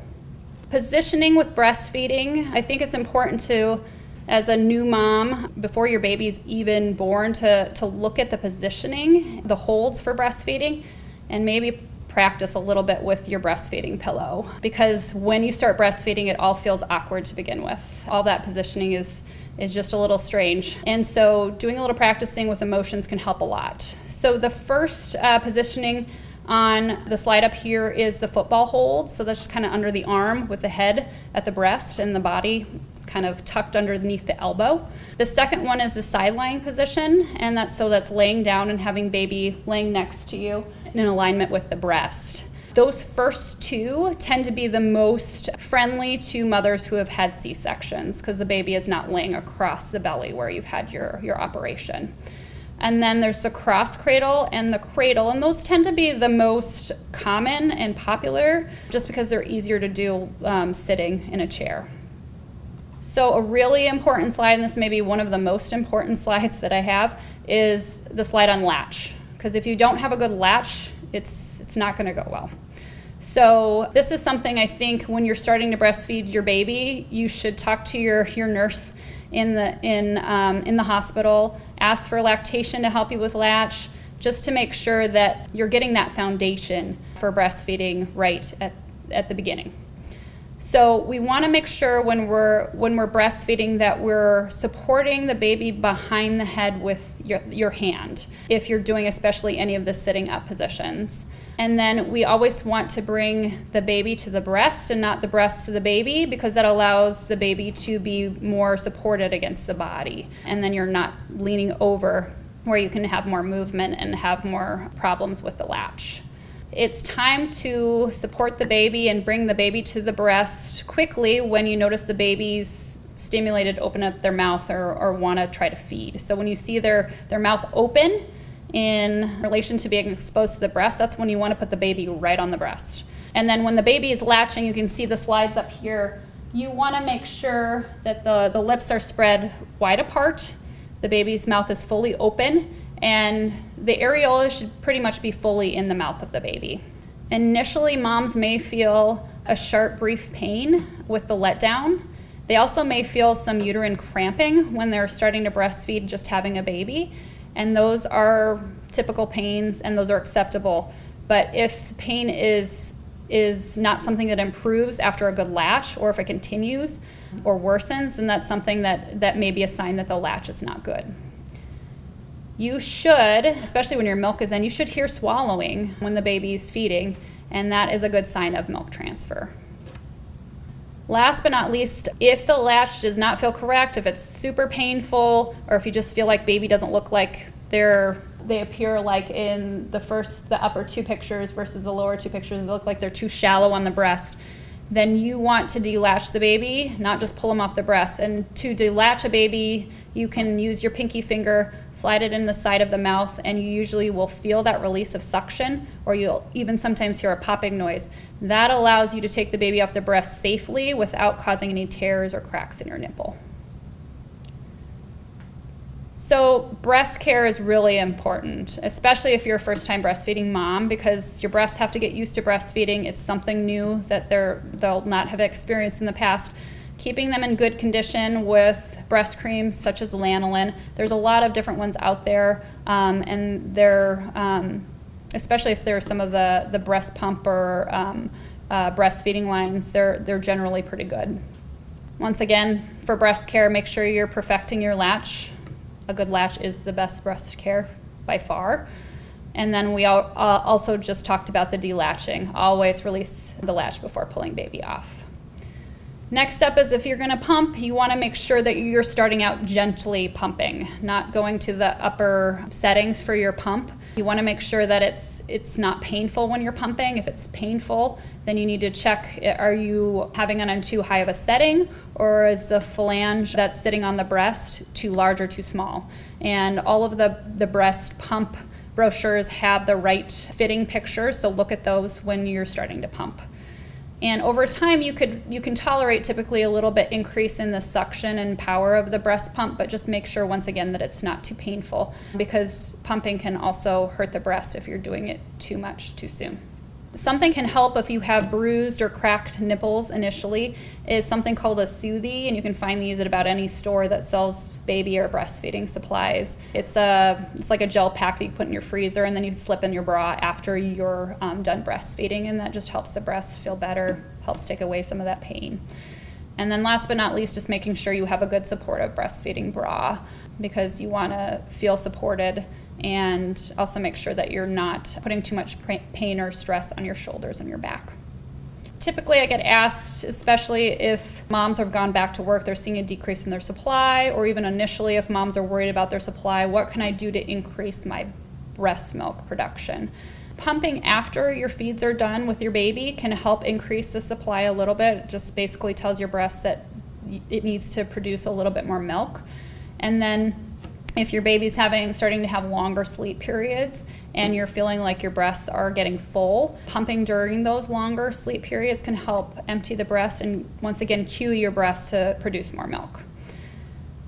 And then I think I've repeated this quite a bit, but perfecting the latch again, just to make sure that your latch is good, because if you don't have a great latch, then your breast does not sense the correct pull of the milk, and it sometimes will lead to decreasing milk supply.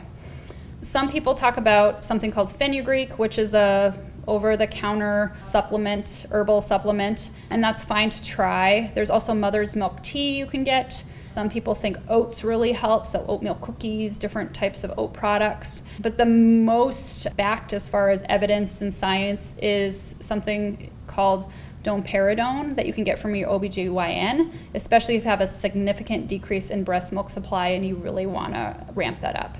And it's a medication that does not come without any side effects, so that's something that I would talk to your OBGYN about if that's something you're considering. So another common question we get in the office is, what medications can I take? What should I avoid? The best thing to do is to talk to your doctor. So a pediatrician or OBGYN if you have any questions on medication. Tylenol and ibuprofen are perfectly fine to take after you have your baby. No ibuprofen before delivery, but after is fine, and it helps a lot with pain. Another important thing to know is that most anxiety and depression medications are okay. And so if you have somebody tell you that you shouldn't take your medications that are for your mood, then I would talk to your doctor about it, because we don't want you stopping something that may make your mood worse, especially after having a baby and there's a lot of hormone changes. Marijuana is a big question, and most of the recent evidence have shown that it actually has a pretty long half-life in milk and in the breast. So there's a really good chance that you would be passing that on to your baby, and that's not something we want, especially in a baby whose brain is just developing. And then last but not least, alcohol is a big common one that we get asked about. There's really no need to pump and dump or pump out your milk and not feed your baby and throw it away if it's moderate drinking, because the level of alcohol in the breast milk is so small. But that's something you also need to talk about with your doctor. And if you're drinking a lot, obviously there's another problem that needs to be addressed. Okay. So there's a lot of different things that are available in the store to help with breastfeeding. First, the one that's probably the most utilized and needed, especially if you're going to be working outside the home, is a double electric breast pump. These tend to be the most effective in pumping breast milk. And there's a lot of different brands and companies that have these. The double electric tend to be the best at getting the breast milk and the most efficient. And so that's something that is a worthwhile investment, or also see if your insurance covers. The next step is a hand pump. And if you have your double electric breast pump, why do you need a hand pump? That's a good question. Honestly, I think it actually helps when you're breastfeeding one side and you have your other breast not being fed on at that time. You oftentimes see a lot of milk leakage out of that opposite breast. So instead of wasting that milk, a tip can be to put on your hand pump and allow that milk to be collected while you're breastfeeding the other side, because we don't want to waste any of our hard-earned breast milk. The next step is something called a nipple shield. And this is a little silicone. It almost looks like a suction cup, but it's in the shape of a nipple that hooks onto the nipple just by moisture. So you put a little layer of water on it, and you put it on over your nipple. And it can help initially with some latch difficulty in babies. Oftentimes we'll start that within the first week or so if baby's having a harder time latching, especially with moms who have flat nipples or nipples that are cracked or bruised. It can help mom's pain, and it also can help baby just have a little bit more to latch onto. Those we tend to not recommend using over a longer period of time, because it can impact breast milk supply, once again because baby's not directly on the nipple, and babies can get a little bit more dependent on using it. Next up are breast shells. So those are the pictures up there. They're like these little dome things. They can collect milk, leaking milk too, but they're generally there. They're kind of like a donut and then a dome that goes over it. The donut, if you have a flat nipple and you wear them a lot, they actually can help your nipple not be so flat and start to come out. So those can be helpful, especially with moms with flat nipples. When we're breastfeeding, we want to be very well supported, and there's a lot of different pillows and supportive devices that you can use to help feel comfortable breastfeeding. A couple of the most common are the Boppies and then My Breast Friend. But if you don't want to invest in that, or you don't have somebody who wants to hand you down that, just using some good supportive pillows can be just as great. And then last but not least, if you're having supply or feeding issues and you want to continue to really work on that breastfeeding, something called an SNS, or it's that little tube device at the bottom picture here. You basically hook the milk in a container around your neck, and then that little tube comes out and you put it right where the nipple is. Baby latches and gets the milk through that little feeding tube. That helps them continue to breastfeed, but also helps them get enough volume if the volume isn't coming out of the breast, or if they're not strong enough to get the milk out of the breast, depending on their health issues. And then last but not least, you can do finger feeding, which is what it sounds like using that same device but putting that tube on a finger, so that they don't get used to the bottle, but they get used to a little bit more of that human touch, and it kind of simulates the nipple. And once again, you can use that for supply, feeding issues, or significant jaundice. If the baby is really jaundiced and you want to make sure they're getting enough volume but your supply isn't there yet. Before I get to the resources slide, I want to add one more thing, and because we're in the time of COVID-19, I just wanted to talk about breastfeeding if mom is COVID positive. And this comes up, hopefully it won't happen with anyone giving birth or that needs needs or wants to breastfeed, but it's something just to keep in mind. If for some reason mom does test positive for COVID, the most recent data has shown that the breast milk does not have that virus. So breast milk is safe. And it depends on what your doctor recommends if you're a mom who has coronavirus. But most recent literature has also said that moms should continue to either pump if they're comfortable doing that, pumping their milk, or they can actually do active breastfeeding as long as they're wearing a mask and they're doing good hand hygiene. So once again, if that is the scenario, then make sure you're talking to your doctor and discuss it with them, but also know that breastfeeding is not contraindicated in moms who have coronavirus. Okay. So last but not least, our resources. Where can you look more into getting information? The breastfeeding support and supplies, you can go to the website and look there. There's lots of great information. Next, the AAP, or the American Academy of Pediatrics. They have great information about breastfeeding. Kelly Mom is a common and popular place online to find help. Your hospital lactation consultant, really, really great resource, especially if you're confused or you're having a hard time with positioning or frustrated after delivery. And then last but not least, there's a couple different stores that go under the MilkWorks banner. One is in Omaha and then one is at Lincoln, and they can help moms to kind of navigate that. And I didn't put on there as well, but I hope you understand that we as pediatricians are always there with any questions for moms who are just starting to navigate breastfeeding. So I hope that answers most questions and helps you with preparing to breastfeed your newborn. Thank you. There is so much information on breastfeeding, and Dr. Sawyer is great at communicating those concerns to our new parents. If Dr. Sawyer missed anything in her presentation, or if you have any questions, please put those in the chat box below, and we will answer those questions as soon as possible. Just a reminder that all of our presenters will be answering questions on Friday, July 17th at 1 p.m.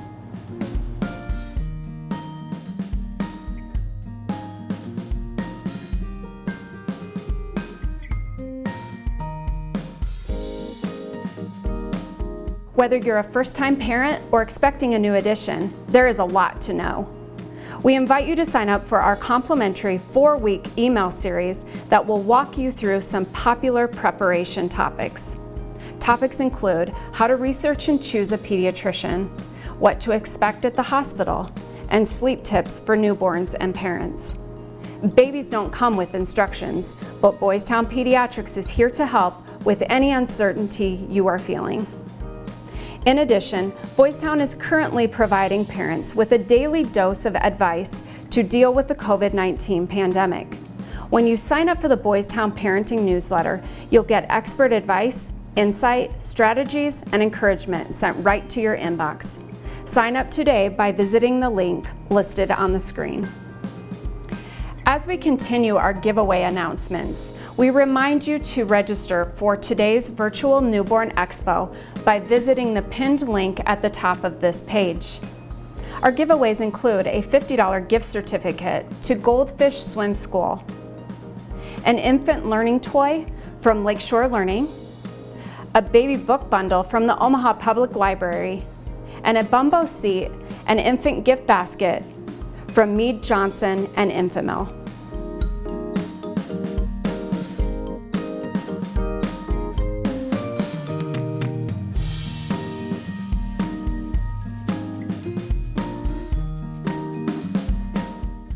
Our final presentation for the Boys Town Pediatrics Virtual Newborn Expo is Well Care Visits in a Pandemic with Dr. Kelly McCarthy.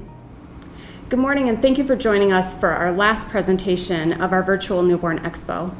I have joining me Dr. Kelly McCarthy. He's one of our board-certified pediatricians here at Boys Town Pediatrics, and we're excited to bring well-care visits in a pandemic.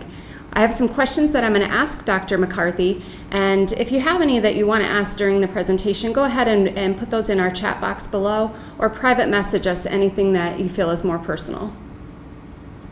So the first question that I have, Dr. McCarthy, is what exactly is a well-care visit? So a well-care visit, or a well-child check as we call them, is an opportunity for you to bring your child into the pediatrician's office, where we give them kind of a once-over from top to bottom, and we answer any questions that you have. We evaluate growth and development, and then we provide vaccines and preventative health guidance. So it's basically all the things that you can do and discuss to make sure your child's healthy. Okay, and how can I go about scheduling those appointments? Can I come into the doctor's office right now? Absolutely. So we're still scheduling well child checks. There have been a few different changes to most of our schedules. Most of the pediatrician schedules have altered a little bit in that we're trying to make sure we keep all of our well checks grouped together during different times of the day, so that families feel safe and comfortable to come into the doctor's office. But certainly we're encouraging you to call our clinics, call our offices, and make your well child check appointments. Okay, and if I wanted to make a virtual appointment, is that possible? Virtual appointments are possible. For well child checks, we're encouraging in person though to come in, because that's really the best way that we can check things like height and length and head circumference, and make sure, and then obviously to give vaccines. So we're encouraging well child checks to be in person. There are, for other complaints or concerns or things, virtual visits or telehealth medicine visits are still possible though. Okay. And a lot of our viewers do not have a pediatrician established yet. Mm-hmm. So how do they go about establishing a pediatrician and knowing what to look for in a pediatrician? So I think a lot of it is just who you feel comfortable with, and everyone's going to have their own personal preferences on that. So word of mouth is one way, getting online, looking at people's profiles and things that we have online at Boys Town. You can learn about our pediatricians there. And then coming in for what we call a meet and greet with pediatricians is always a good thing to do. So you can schedule that with Boys Town, come in where it's a visit where you just sit down and get to know pediatricians, and you're free to do that so that you feel comfortable with the doctor that you choose. Okay, and I believe those are virtual also. We can do those in person as well though. If you'd like to come in for that in person, that's perfectly fine to do that. Perfect. We get a lot of questions about how many people are allowed to come into the appointment. Is it just one parent? Right. So our policy currently is one healthy adult can come in with the child for their visit. Now, exceptions can be made to that depending on the needs of the family. Sometimes that's just not a feasible thing. They have to, bring another child. There's just no other way to do it. We do make exceptions to that, but that's going to be on a case-by-case basis. So right now we're just recommending one healthy adult to come in with the patient for the day. But obviously you can explain to the nursing or scheduling if there's going to be any other needs that you would need to have, but you just have to let us know and we have to work with you on that. Okay. And do you prefer the patients to come in with a mask, or are the clinics providing them? So our hospital has a 100% masking policy where all the doctors, nurses, and staff are going to be masked, and then we're asking adults and kids that are able to keep masks on to have masks on as well, just for the safety and security of everyone. Okay. And infants, my baby, should I bring? Infants probably get exempted from that. It's just not feasible for an infant to keep a mask on their face. So yeah, they would probably be exempt from that. Okay. Do the clinics have toys or books that my other kids can play with, or are those not available at this time? Pretty much not available at this time. Okay. Our waiting rooms have been pretty cleaned out, and we have sick and we have well kind of waiting areas, although we're trying to really separate our appointment times such that, if there's people that are coming in with respiratory complaints or kind of cold-like symptoms, things like that, we're keeping those to like end of the day, at least at our office downtown, so that well checks are really kind of coming in all at the same time. So we're trying to kind of divide and separate patients a little bit from that standpoint. Okay. Is it possible to get the coronavirus from visiting a clinic or a hospital? I would say theoretically it would be possible. I would say in reality and practically that is very unlikely to happen. And because of all the procedures and policies that we put in place to make sure that you're healthy and safe, I would say the risk of not coming into a well child check would be greater than the risk of getting coronavirus from coming into that check. So I would say it'd be better for your child, much better for your child to come in, get their checkups, make sure they're healthy, make sure they got all the vaccines they need, than any risk you would have from coming in and contracting an infection. Okay. And do you know what some of the OBGYN clinics are doing as far as delivery? Are they allowing spouses or significant others in the delivery rooms? So I think every hospital is going to have individual policies on that, but I know visitors are at least one visitor is allowed per room per patient. So there shouldn't be anyone delivering alone. I think at this time during the pandemic, I don't think that's happening anymore. I think everyone's pretty much allowed to have a visitor of some sort. Okay. Or support person. Probably important for them just to call and check ahead or definitely ask. Check with your hospital with their policies before you make any arrangements there. Okay. So for individuals that may have missed some well care checks at the beginning of the pandemic, was it okay to skip those? I think now is a great time to start catching back up on that stuff. If you've been away from the doctor for a while, you've been nervous to go out, and I think now is the opportune time to begin rescheduling those things, getting things back on the calendar, so the kids aren't falling behind on things. I think our hospital's doing a great job of making sure families are safe, that we're doing all the precautions from sanitizing surfaces to the masking to making sure families are safe when they come in. Perfect. So just some questions about when is the right time to allow visitors into our home to visit baby, and can they cuddle, can they kiss, an infant? Right, so that's a tough question. It's going to be a person-to-person, decision what they want. I will give some guidance there on that. I would say, I think staying away from large groups is always a good idea. If ever you're going to have people around the newborn, you don't want to have the baby in probably large groups of people. That's just for anyone. I think that's probably something we want to avoid at this time. Also, anyone that you're going to have around the baby, you're going to want to make sure that they're healthy. That they haven't had any respiratory symptoms, they're not coughing, they've not had any fevers, anything like that. You don't want sick people coming around your newborn. I think most people would agree that that's pretty common sense, and we'd recommend that at any time, whether we're in a pandemic season or not. The third thing is just good hygiene, hand washing. If anyone's going to be holding the baby, have them put a little hand sanitizer on. I think most people in this day and age, they're going to realize that they're not going to be offended by that. In this day and age, we're just asking people to kind of hand sanitize, be clean, so that everyone's healthy. And then this could be a little bit up to the person, but I think it's okay to ask that person to wear a mask if they're going to be holding their child. I think that's perfectly fine to do that, and wouldn't be overstepping your bounds as a parent. So yeah, that would be my general recommendations. Trying to avoid large crowds, hand washing, and just maintaining those normal good hygienic practices when visiting with family and friends. Okay. So we don't hear about a lot of cases of infants contracting COVID-19, but is it possible, and is it possible for COVID to be spread from mother to the fetus?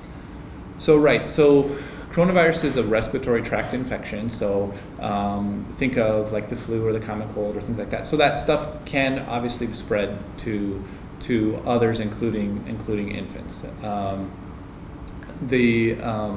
The risk is going to depend on the exposure and exactly if someone's symptomatic or not symptomatic. But it is possible to spread to an infant.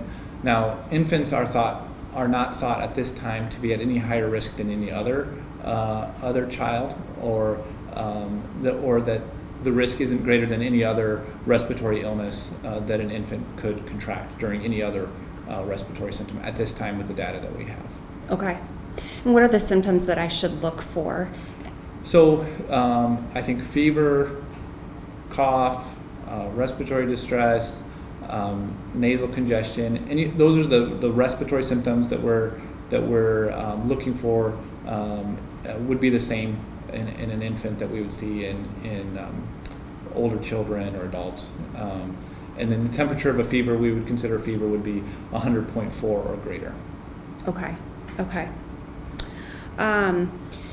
So, there may be some mothers out there that are experiencing some anxiety or, just some stress that's caused from, knowing, that baby's on the way, but also from the pandemic.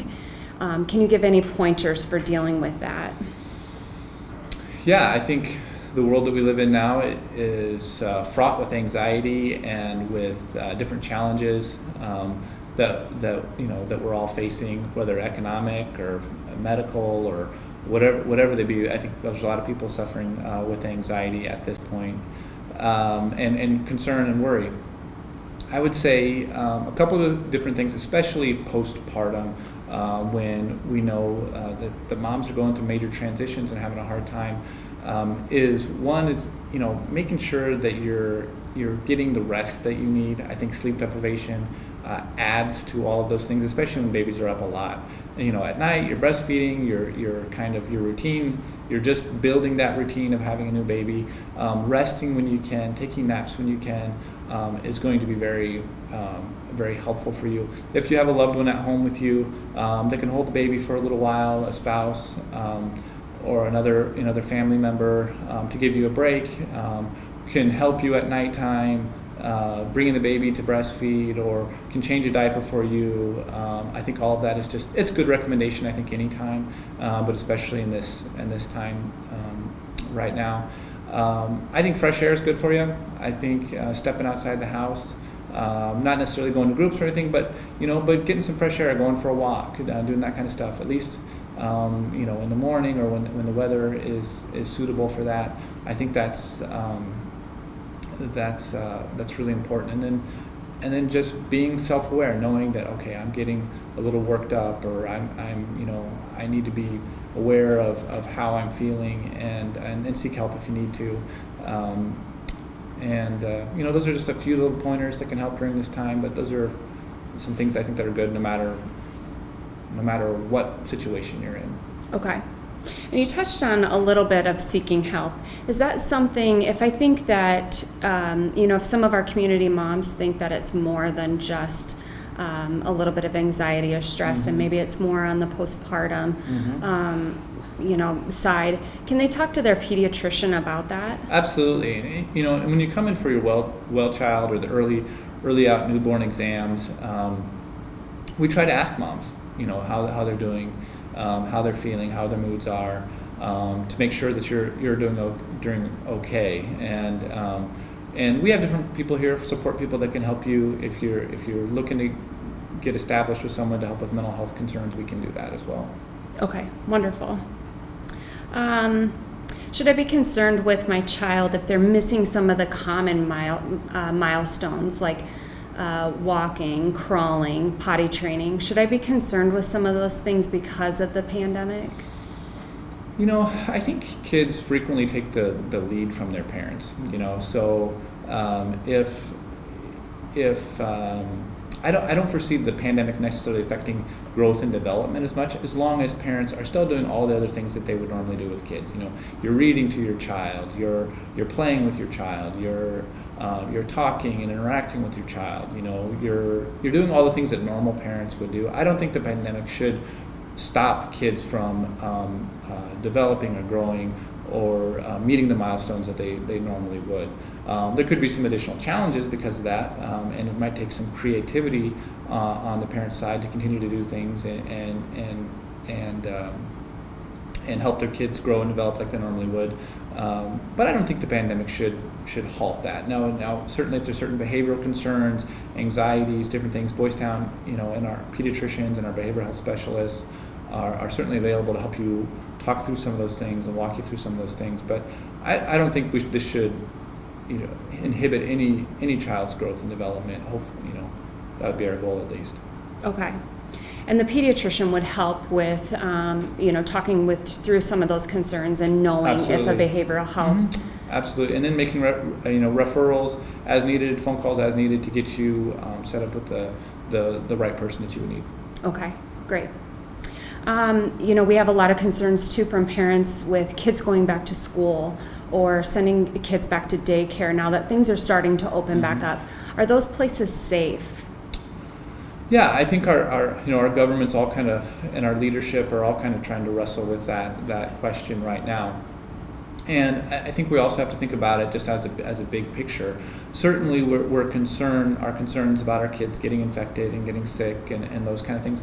But we also have to remember that all the benefits that kids get from going to school. So their education, the social interaction, their for some kids it's going to be getting meals and different therapies and things that they get through their school. So not having school and not going to school also carries several risks too. So I would encourage parents to kind of think about it from that standpoint as well, knowing that going to school is always going to carry some risk. We're always going to have some risk from being out in groups and things like that. But I think our schools are really working hard to make sure kids are safe through all the different policies that they're trying to institute, to make sure kids are healthy and able to grow and able to learn in the best way possible. Good. And I'm sure kids are missing their friends and being in that environment. Yeah, and that socialization is really important. Yeah. What about with summertime school, swimming pools and parks, playgrounds?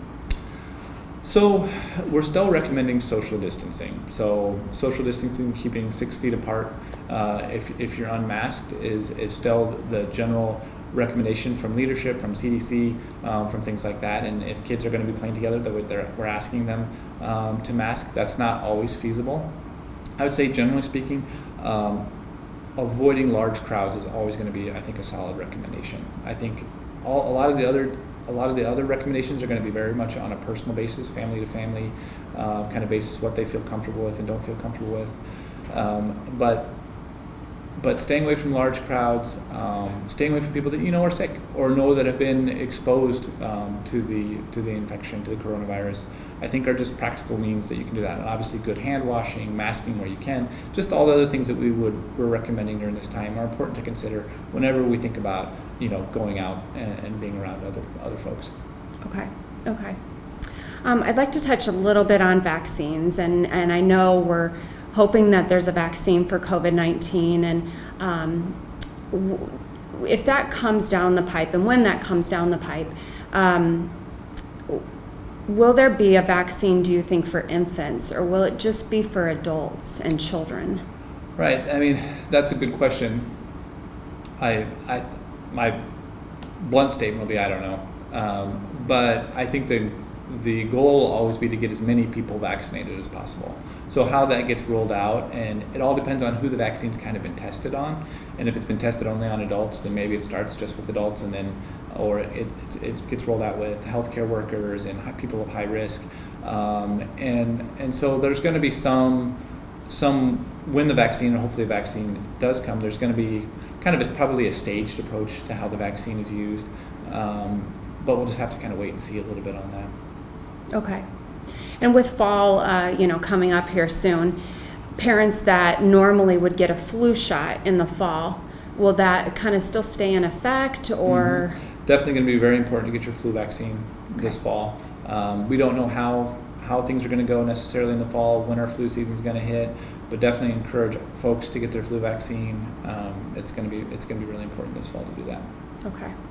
And do you have a website, or do you have any recommendations on where to go to get the latest information on the changes with COVID, since it changes every day? Changes every day. The Department of Health and Human Services for the state of Nebraska has a really good website that keeps you up to date on the latest recommendations from our state. And then nationally, the CDC is who we refer a lot of people to go to that website. Tons and tons of information there that you can get information 24 hours a day, 7 days a week. And then, of course, don't feel free to call us and talk through. If you have any questions, just give our office a call, and we'll be happy to answer those questions as we can. Perfect. I don't think I have any other questions. Hopefully we've gotten some questions that are coming in through the chat box and through our personal messages. But thank you, Dr. McCarthy, for joining us this morning. This was very informational, a lot of information that I hope our parents can take away and use as they're starting this journey to parenthood. So thank you again, and thank you to everyone that joined us this morning, and good luck with bringing your child in to our world. And we're here at Boys Town Pediatrics should you need anything. Thank you, doctors, for that valuable information. We appreciate you joining us for our very first Boys Town Pediatrics Virtual Newborn Expo. We hope you learned valuable information on welcoming your little one into this world. We encourage you to continue submitting questions and comments in the chat box below. And if you have personal questions, submit those through our private inbox. We remind you to register for today's Virtual Newborn Expo by visiting the pinned link at the top of this page. By registering for today's event, you are eligible to win one of our fabulous prizes from our generous vendors. You will also receive a follow-up email with a link to our event survey. We appreciate your feedback and invite you to complete the survey for a chance to win a free car seat from Boys Town Pediatrics. There will also be links in that email for additional information on requesting a meet and greet with one of our board-certified pediatricians, or to obtain more information on the Mother and Infant Study. Be sure to join us right back here on the Boys Town Pediatrics Facebook page on Friday, July 17th at 1 p.m. as our presenters submit answers to all of your questions and we announce our prize winners. Thank you again for joining Boys Town Pediatrics today, and congratulations on the arrival of your little one.